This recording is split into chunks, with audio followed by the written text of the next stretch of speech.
The fact is that whether you've been married 6 months or 60 years, I mean, there's challenges. There's challenges. There's conflicts. There's strife when it comes to this thing called marriage. That's just a reality.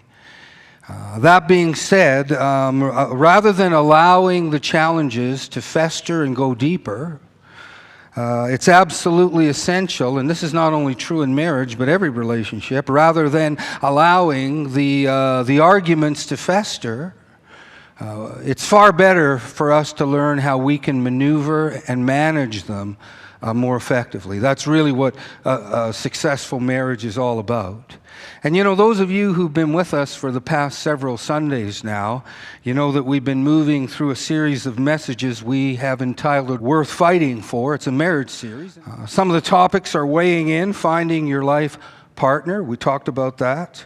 And then we did a message called Saved by the Bell, Overcoming Incompatibility in Marriage. And then, of course, we touched on a message called Rolling with the Punches, Effective Communication in Marriage. And then those of you who were with us last week, you'll know that I shared a message called Below the Belt, which was Sex and Intimacy in Marriage. And so that's where we've been so far in the series. And you know, this morning what we're going to do is we're going to wrap it up by sharing the fifth and final message in it. And it's a message we call Go the Distance, Making Love Last.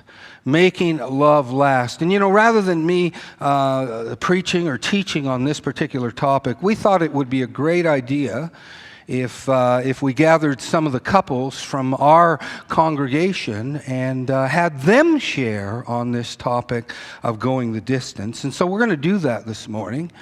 We've picked some couples, and I'm going to ask them to come and have a seat. And so aren't they a good-looking bunch?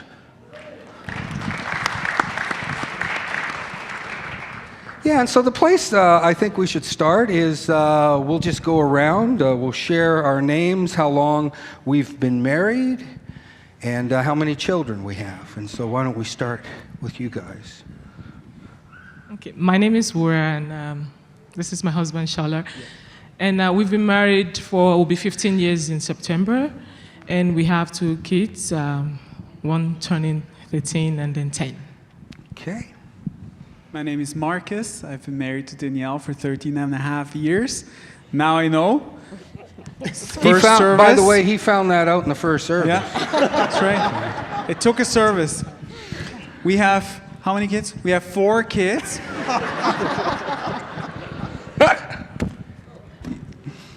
Hi, I'm Danielle. I'm married to Marcus, and we've been married for 13 and a half, almost 14 years, and we have 4 kids. Hi, my name is Dave, and we've been married 29 years in June. And we have 2 kids and 1 grandchild. Ditto. That's what we should say. And your name? Oh, Anita. Okay, and Anita. And so, yeah, we really appreciate all of you being here and kind of opening up your marriage to us. We know that takes a little bit of courage just to sit up here and talk about these things. I think maybe one of the best places to start is just share where you first met as a couple and what was it that drew you to your spouse. And so maybe we'll have all of you share that. Okay. Some of you have probably heard a story before. We met at the university back in Nigeria. And there's really not one thing in particular that drew me to Wura. It's the whole package, you know. She's a combination of physical beauty, devotion to God. She's a Christian. She's intelligent and very creative. So those things attracted me to Wura. Whole package. Yeah. That's right. Well, I think for me, the saying that opposite attract, it was...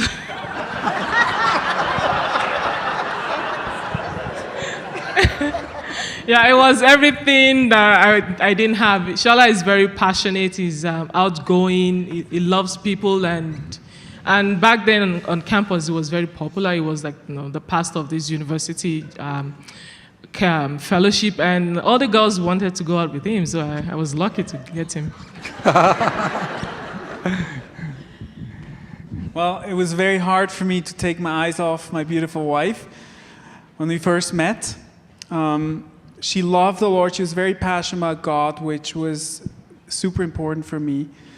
Then one thing that was amazing is we were laughing so much together. We had so much fun. We could be ourselves and just be comfortable in each other's presence. And I think one of the very special things about Danielle was no matter who she talked to, she showed this kindness and this respect. This respect to people. So whether it's an old person or a homeless person that came to church or a child, it didn't matter. Danielle was always there with her kindness, and that was very special for me. Well, what drew me to Marcus, he came into the church where my dad was pastoring when I was 19. So you guys, the first place you met is in the church? Yeah. Okay. Yeah, good place to meet your man. Yeah, for sure. Highly recommend it. So I noticed him because he was up front. He was overdressed for the church we were in. So I was like, wow. And his arms up, praising God, kind of doing some dancing too. And but he made it clear that he was going back to Switzerland, so we started doing youth ministry together. So I was like, okay, so we can just be friends. And so we were friends, or we tried to be friends for the first little while. We were best friends before we started to fall in love, but we kind of crossed that line of friends pretty quickly, where we knew we were in love. And yeah, just his love for the Lord, and just very deep, thoughtful guy. Unbelievable. So I'd think I'd figured something out, or he'd be like, yeah, let's look at it this way. And so I was like, oh, he's a deep thinker. Yeah, so. It's great. Anita and I met, we were serving in a missions organization, so we actually lived in community, so we were able to watch each other. And what I noticed about Anita was her happy-go-lucky spirit. She was lots of fun to be around. I knew she would complement my quietness because she was opposite to me. She loves the Lord and really wants to serve the Lord. So I just knew that she was the one for me, and she's very cute. And she's very cute. When we were with the missions organization, Dave started to sort of shine out above the other guys there because of his consistency, just a real stable person, lots of giftings and skills. And one thing I remember so clearly is one of the students punched a hole through the drywall. And they were really worried about what Dave's reaction was going to be because they didn't know if he was going to be really upset. He was the caretaker. And he just looked at the hole in the wall and said, oh, it's nothing, a little plaster and paint won't fix, or however you fix a hole in a wall. But I remember looking at him and thinking there's something uniquely, really different about this guy. And the Lord really has shown me over the years that solid, stable, godly character is what has drawn me to him. Awesome. Well, that's sort of how it all started, and as you know, it usually starts on a high. Not that it just starts on a high and then goes into the bottom, but it starts out on a high, but as you know, there's many challenges that go into marriage. And so one of the questions, and I'm just going to throw it out to anyone who wants to grab it, is what do you find is the hardest thing about marriage?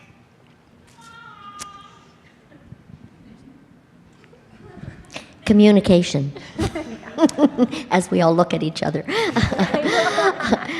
For us, that's been probably our biggest challenge because, like Dave alluded to, that he's a little quieter than I am. But what we've discovered over the years is that if we listen with our heart and we learn the other's communication style, that's really carried us well over the years. And I shared in the first service a little story about when we were newlyweds, going for a drive, and I asked a deep probing question and got complete silence from my husband. And I remember bursting into tears and thinking, that's it, it's over, he's never going to talk to me again. And I said, what's going on for you? You're not answering my question. He said, I'm thinking about it. So I said, well, how long is it going to take you to think about it? All the way till Tuesday? So now that's our little standing joke, is that I give him till Tuesday. So he's got till Tuesday to, that's pretty good. And then, of course, when we met in our office, we talked about this. She said that since they've been married, Dave has been flexible and moved over her side a little bit, and now it's Monday. So that's called sacrifice. Anybody else want to share about some of the hardest things? Danielle and I are an international couple. That's fun and exotic, but it's also hard because we come from different cultures where we learn that, for example, time is very important if you're Swiss and maybe less important for social interaction in Canada. And so if you look at the video, like the video that you saw this morning, you just add a few more things to that are very specific to intercultural couples. So there's a lot of negotiation that's going on in our household still. I think we solved the paper roll issue, but there's still a few issues that we have to talk about on a regular basis. Okay, how about you guys?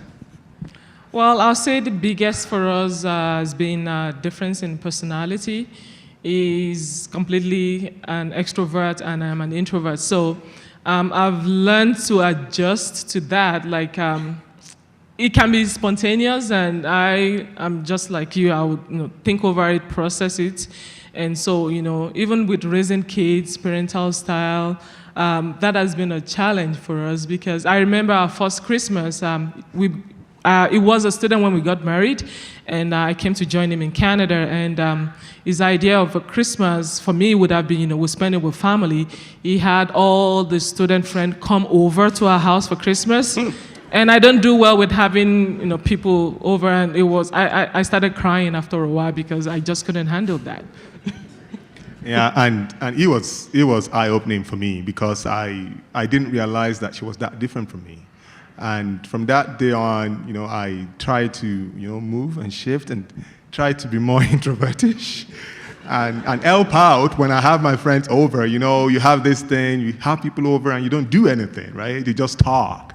And so I've changed that over time. So you've adjusted Yes. for that, which is really important.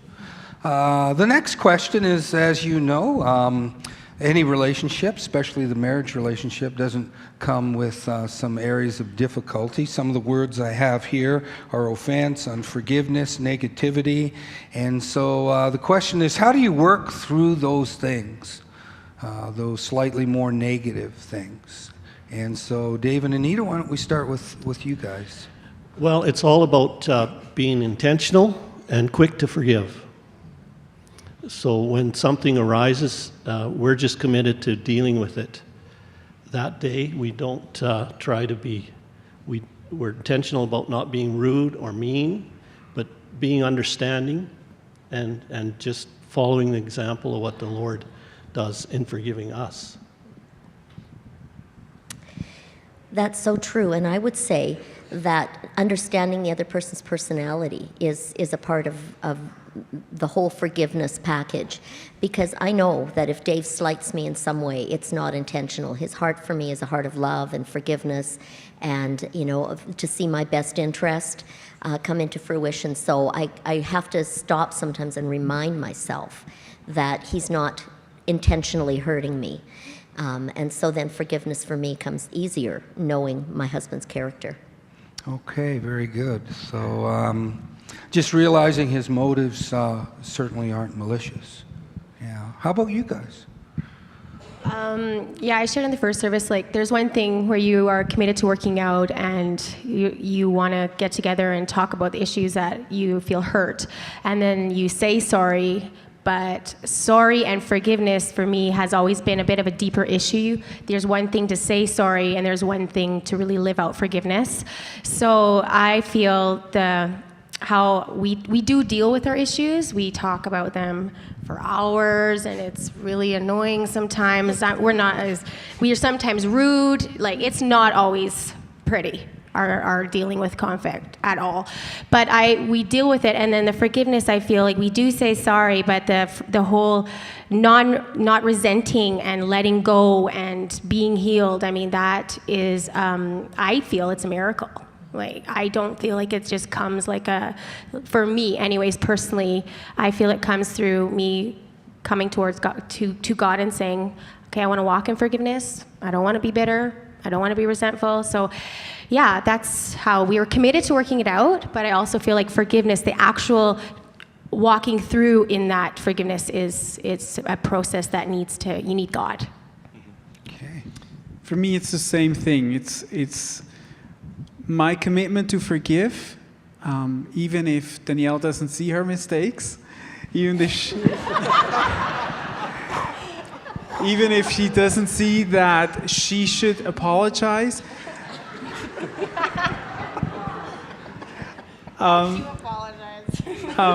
And so that's huge for me to say, you know what, I'm committed to forgive. I'm committed to asking for forgiveness where I made a mistake, because I have that duty I feel towards God. The other thing is where my faith really influences the difficult times, because I have a hope. I have a hope that God is with us, that He can restore loving feelings. And so that's been always very big to say, you know what, we're not alone in this. We have God who helps us to deal with this. Mm-hmm. Okay, that's very good. How about you guys? Well, for us, dealing with conflict is kind of interesting. Shola likes to get it done over with, let's address it now. I like to think about it who was wrong? And, and then that would justify who should say sorry first.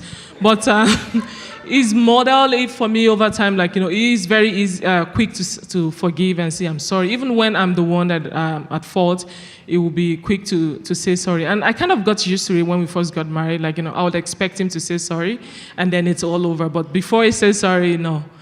And over time, I realized that I was hardening his heart, because I thought, what will happen one day if he doesn't say sorry? And I'm too proud to say sorry. So I started learning. It was difficult for me. I was like, I'm sorry. I didn't mean it, but I guess it was coming more from, okay, whoever says sorry first is showing maturity, and I wanted to be mature in dealing with my... So you found it hard saying those words, I'm sorry. I find it hard. Yeah. Did you practice in the mirror? Yes. How about you, Shola? Yeah, so I think it's important to also recognize that many of the conflicts that we deal with are actually outside of our marriage. We come home from work, we come home from friendships, and we come home with all this baggage that you then bring it to your family. And so one of the things that we learned earlier on is to help the other person process those things when they come into the house, because it's very easy for you to take sides, especially when let's say your in-laws, for example. I mean, they come back, Burak talks to our parents, and they said something, and I take offense for that. And even when they have resolved the issue, I'm still taking the offense, because those issues were shared that way. So I think it's important to maintain that attitude of forgiveness, even with outside conflicts that come into the home. Mm-hmm. And then, of course, trying to keep some of those conflicts outside the home, right? And maybe sometimes just leaving work at work and those kinds of things. No, it's good. The next question is geared to the ladies. And so the question is, how do you gain and keep your husband's attention when it comes to important conversations? And as we know, that can be quite challenging. We talked about communication. We did have a whole message on that. And so as a wife, how do you do that? And we'll start with you, Anita. You feed them and take them on a road trip. Okay, very good. So- Ladies, are you taking notes? It's really quite practical in our family, is that when we've had our busy day and supper time has always been, even with the children when they were young, was I would light a candle and put on nice music in the background because that's our sort of defragging time. So even now, Dave and I will sit and discuss the more important issues over supper. Or if we're in the car, even if it's just as far as Calgary, we just keep the radio turned low or turn it off. And of course, you don't want to get a distracted driving ticket by being on your cell phone in the car. So we're really short of distractions in the car. And there's just something even about the atmosphere of being outside your home and looking outside through the window, the beautiful sunset, is often when we have good chances to talk. Okay. Well, we have to be a bit more intentional because we have 4 kids, so supper time is not a time to debrief when you got food flying around. No. So we just have to be a little more intentional, and for us, it's setting a time. Okay, we're going to talk about this. We're going to put away iPhones. We're going to put away power drills, drywall. We're going to put away all the distractions, and for us it's been tea, which is really weird because I used to really dislike tea, but tea, little tea there, cute little teacups, a little candle, kids not there, and just focusing on each other. And for us, when we've made it intentional, then Marcus and I are usually very intentional at talking and focusing. He's really good at that, but we have to make it happen with our lives. Okay, so you guys have an intentional tea time. And of course, that doesn't mean they go for a round of golf, although that might work as well. But you have a time where it's just you and Marcus. How often do you try and do that? We're trying to do it once a week or twice. Okay. But it doesn't always happen, but we're trying. Okay, so once or twice a week, this is our time for us to connect and communicate, because of course, as you know, with a busy life and a busy family with 4 children, that can be a challenge. Wara, how about you? For Shola and I, it depends on what the issue is. If it's something that can wait, we do like Saturday mornings, we'll go for a walk, run in the morning, and then we'll spend like an hour or 2 at Tim Hortons or McDonald's, and we spend time talking together about issues. And every quarter also, we also do like a family retreat where we go away and we'll talk about like what's going to happen in the next 3 months for us, planning and kids' activities, that kind of thing. The other thing is Shola likes to talk when he's coming back from work. So on his way back, he would talk to me all the way till he gets home. So if I have anything I need to talk to him about, I know for sure then that I have his attention. So I would raise that then. He uses Bluetooth, by the way. Oh, so you're saying when he's driving home from work, he phones you on the cell phone and he talks? Yes. And so you expect his call and then you keep some of those things during that time? 99% of the time, yes. That's great. So it's good to know the right time and place to talk to your sweetie. The next question is geared for the guys, and that is, the Bible clearly states that the husband is supposed to lead his family in a godly way. What does that look like for you, and how do you do that without being a tyrant? You should go first. Well, I think that leadership has nothing to do with saying I'm the big guy here, I'm the captain of the ship, and I command everything. I think leadership, whether it's in the church or at work or in a social group or in the family or in the marriage, has to do with being a servant leadership, putting your needs second. It has to do with inspiring others to do the right thing.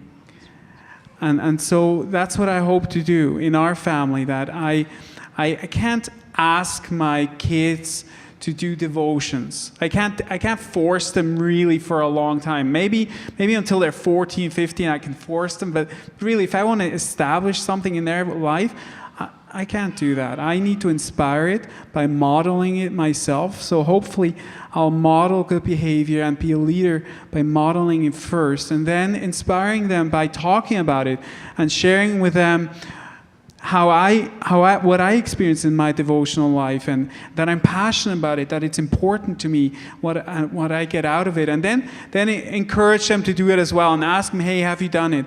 And so that's one way where I try to take influence and be a leader, but I'm not doing that in a dominant way. Mm-hmm. Okay. How about you, Dave? A couple of things that I do is I like to share what the Lord's doing in my heart with Anita through things I'm reading or what God's showing me. And also another thing we do is we will be intentional about doing a study together, almost having our own small group at home, just the two of us, where we'll get a DVD series and a study book and go through that just together by ourselves. And just trusting God to show me what decisions we need to make and how He wants me to lead the family. And oftentimes, I just need to be courageous and not passive and just lead the way. Mm-hmm. Okay, very good. And Shola? Very similar to what the other guys have said. For me, I see the family unit as, man and woman having two different roles. There's no head or tail or anything like that. You have a role that you have to fill in the family. And there are certain things that I cannot do. There are certain things that Wura cannot do. So with that background, what I do is I try to influence where I can. And I also try to be ultimately responsible for everything that happens to my family. If anything happens and it's because of somebody, let's say where I didn't do something right or I didn't do something right, I take responsibility for it at the end of the day because somebody has to. And the other thing is we listen. We listen to each other's needs, especially now that we have children. We have to listen to them very well to make sure that we are meeting their needs as they grow. Mm-hmm. So those are some of the things that I do as a person. I think the key thing is humility. You have to humble yourself and not feel as if you have to lord it over your family. Mm-hmm. You want to make sure that, for example, Wura pursues a career, and I'm very excited about that. Traditionally, you can choose to stay home mom or stay home dad. But in our family, we are a dual career family, and that can be stressful sometimes. So what you want to do as a man is to support your woman in whatever they choose to do. And she supports me in my career, I support her in her career. That kind of mutual growth, I think, is very key if you want to have good leadership in your home. Yeah, very good. Yeah. Mutual support and just a sensitivity to one another.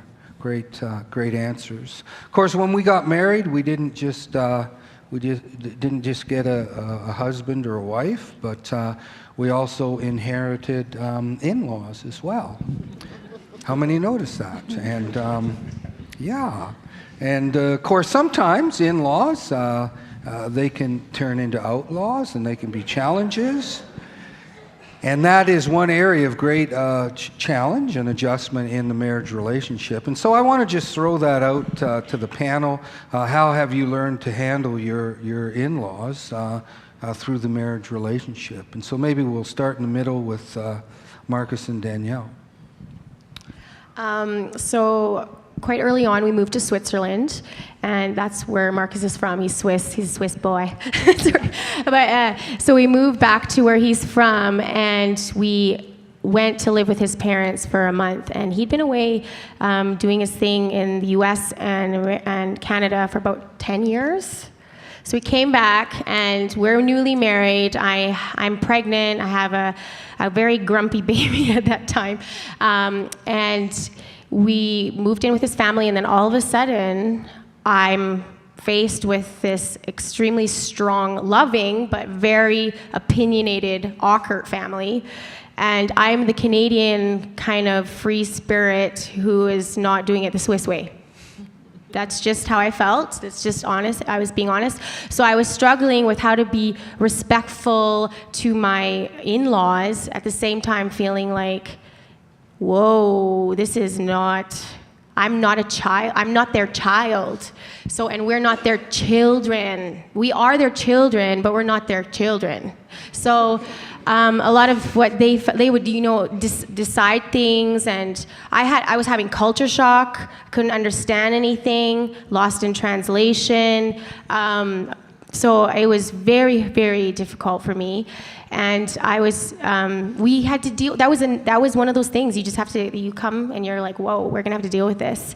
So that was difficult, and part of the ways I did deal with it, and we did deal with it, is that we had to establish we decide for our family. You guys don't decide for us, even though their decisions were often great. Danielle, you look really tired. Do you want to come and do this all day? And then, no. Just setting boundaries. No, thank you. That's not really what I want. And just, but it was a process, and it was something we had to deal with, yeah. For me, this was very confusing. I wanted to be a good husband, wanted to be a good son, and it seemed to contradict each other. I had to learn to say to my parents that, you know what, I'm going to talk to Danielle about this first and see if we want to do this activity that you're proposing for us. But it was very hard for me. I had been away for a long time, and I thought I had become independent as a man, as an adult. But as soon as I went back, I became the son of this family again as a primary identity. And it was very, very painful for me to show to her that she is the most important thing in my life, and not my parents and not my siblings. Mm-hmm. So that was a difficult process for us. Yeah. Yeah, it can be quite a challenge, and like you say, a process. How about you guys, Dave and Anita? Well, we learned very quickly about the leaving and cleaving principle in the Bible, where you leave your parents and you become one flesh with your wife. So my example is with my father-in-law, who was very authoritarian. We had driven all the way from here to BC late one night and arrived in that town very early in the morning, and he expected us to get going early in the morning to help them move across the street. And Anita went out and told him we were going to go for breakfast first, and came back crying to the bedroom. And I said, "What's the matter?" She says, "Well, Dad says we can't go for breakfast." And I says, No. And so I went out and I said, "Well, Dad, we're going for breakfast." He said, "Okay." So right away it established a boundary. And just like was said, the boundary was the important thing. So that now it was about us. It wasn't about him anymore. Yeah. Okay. Yeah. So, those boundaries are important, and being bold enough but loving enough just to establish them. How about you guys? Well, for us, our situation was kind of unique. I moved to Canada 3 months after I got married, so we didn't have that physical presence of dealing with in-laws. My in-laws are wonderful. They're Christians, born again, and I think my mother-in-law's experience in her own marriage to kind of influenced the way she dealt with me, because she didn't have good in-law relationship. So she was never, up till now, never into, causing problem for us. And the fact that we were long distance also helped. Then it was very expensive to call Nigeria, so when we called, our conversations were very, very short. So there was no asking what was going on in our home. The problem was more from my side of the family. I come from a very close-knit family, and the living part, my mom especially didn't get that initially. I'm the first of 5 kids, so I got married first, so she was still treating me as a daughter. But we had established a boundary in our marriage that, we are now one. And initially, when we first got married, we would not call home without the other being there. And so they kind of got used to the idea that whatever was being said, the other was listening. And also that they got used to the fact that, I didn't share secret with my mom like she was expecting. I imagine, saying, oh, he did this, I did that. I didn't do that. So over time, she got used to that. And we have very good relationship with them. Yeah, okay. It would lack if we didn't touch on the one area, a question directed to the whole area of romance. And as you know, it's easy for married couples to kind of get stuck in a rut. And so the question is, how do you keep romance in your marriage? What are some of the things you do? And so maybe we'll start in the middle with Marcus and Danielle. You guys share. So for us, we're pretty silly. We always laughed. We have hilarious times together. So I think just the rut thing is, I think losing that, yes, the romance, but the friendship and being super close together and enjoying each other. So that's when we would just stay out of the rut. We've always been very good friends, and Marcus is quite a romantic guy, so he's often doing little romantic things like flowers. He's done larger things. I shared in the first service. He totally surprised me one time. I was pregnant with our third baby. I think it was 8 months along even. It was pretty big, so it was like 8 months. And we were driving somewhere, and he had the bags packed, and we were living in Zurich at that time. That's in Switzerland. And I thought, oh, he's planned a trip. We have our 2 older children in the car. That's nice. And I'm thinking we're gonna bring them to my mother and my father-in-law for a little day, a trip outing. And he's like, go press the GPS. So I was like, okay, and pressed it, and Paris came up. I'm like, Paris? What? And he had planned a trip to Paris, and I had talked about that a lot, being in Switzerland, that was one of my dreams, and he had listened, and we'd never been, and it was so he'd planned that. So the surprises, I think, listening to what each other love and being willing to take that seriously is really important to keeping your romance alive. Mm-hmm. I think for me it's about intentional, and honestly, I feel a little bit competitive in that area. I feel like I don't want to be a guy who is not pursuing his wife anymore. I actually think that's a bit disgusting when guys do that. They just stop pursuing their wife. So I don't want to be one of those guys. So I want to do still some things even after 13 and a half years of marriage. And I know it's probably not quite at the level of romantic performance as when I was dating, but I would say it's about at an 80 to 50% level of when we first started dating. Okay. Well, even 50% isn't bad, really. How about you guys? I think variety. Variety is the spice of life. You try different things, adventure, try new things. Just like you were talking, I remember a story, and I didn't share this yesterday. My sister-in-law got, engaged to this guy, and this guy was sending him flowers from Nigeria. The lady was here, and she was sending flowers, and these flowers would appear in our doorstep, and I was thinking, I wasn't getting flowers from me at that time, and I just stepped up my game, I couldn't, so variety. I think we probably would share this as well, but just a couple of weeks ago, I had a milestone birthday, and where I tried something new. She's not somebody who likes to receive a lot of people in the house, obviously, and she threw me a surprise party, and everything was arranged for, and then to top it all off, I've been dreaming to get this car, and she got me a car, and it was a cake. Oh, it wasn't a car. No, it was a cake. A cake. It was a cake car. A cake car. Oh, okay. Right. So. Okay.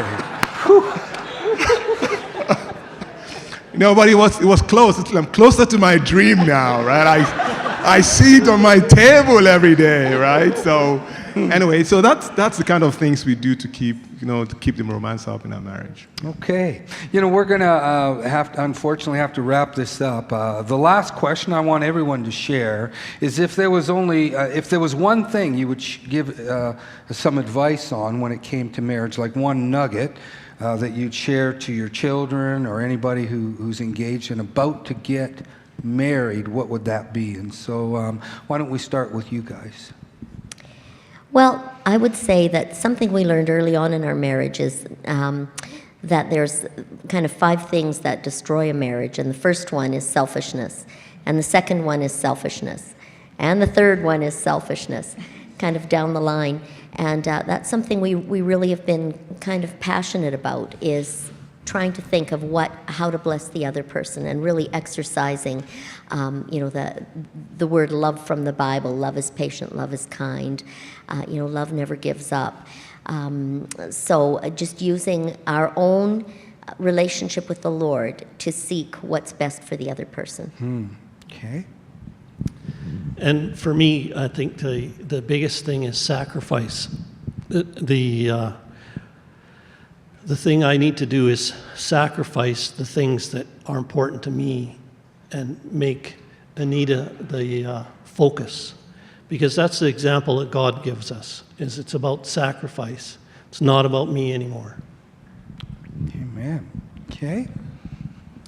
I think what I would say for me, the biggest thing about marriage for someone who's getting married or in the process of being engaged, is that marriage is great. I love my husband more than anybody, but my wholeness, who I am, the deep parts of me, I feel like only God can fulfill. He's not my savior. Prince Charming stories are great and they're wonderful, and all the romance stories in the world are great. But at the end of the day, wholeness for me comes from God, and being first fulfilled that way is the most important thing you can have for both of you in your marriage, that you're both committed to that, because He's the extra one there, counselor, guiding you, for you, supporting you through it. Amen. Great. I would say that your marriage will only be as strong as your relationship and commitment to God. If you have that relationship and that commitment to God, your faith will make the difference in your marriage, and you can make the difference in your marriage if that vertical connection is there. Okay. Very good.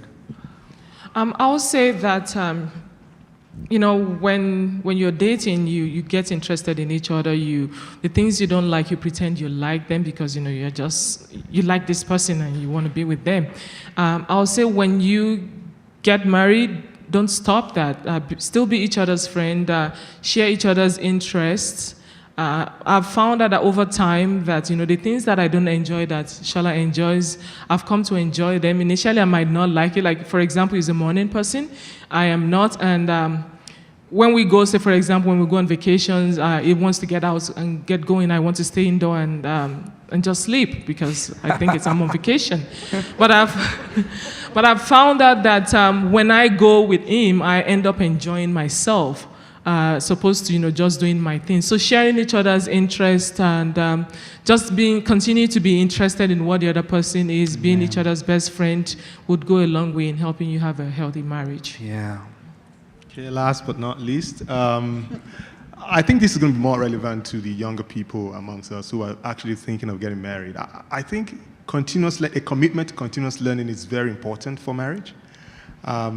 You don't have to reinvent the wheel on so many things. Like, before you get married, if you want to go to a university, and I think I've shared this before, you go to open houses, you go and visit, you talk to a counselor, you get to know the school.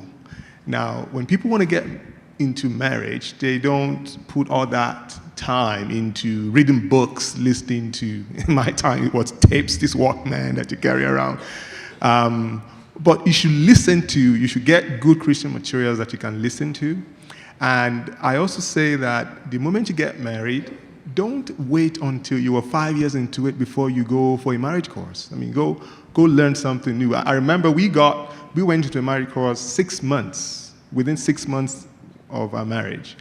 And I remembered getting there and people said, "What are you guys doing here?" And, you know, the marriage teacher, who ended up being our mentor, told us that you guys did the right thing because now you get the things right and it's going to help your marriage in the long run. So it doesn't have to be when you have problem in your marriage that you start learning. I think we should all engage actively in being continuous learners. Amen. Very good. Amen. Well, let's give them all a hand. And awesome. Amen. And so I hope you guys were all taking notes. Thanks again for sharing and really appreciate that. And I trust all of you were taking some notes, and going the distance in your marriage is so important. And because as we said when we walked down the aisle, it's till death do us part. That's our intention.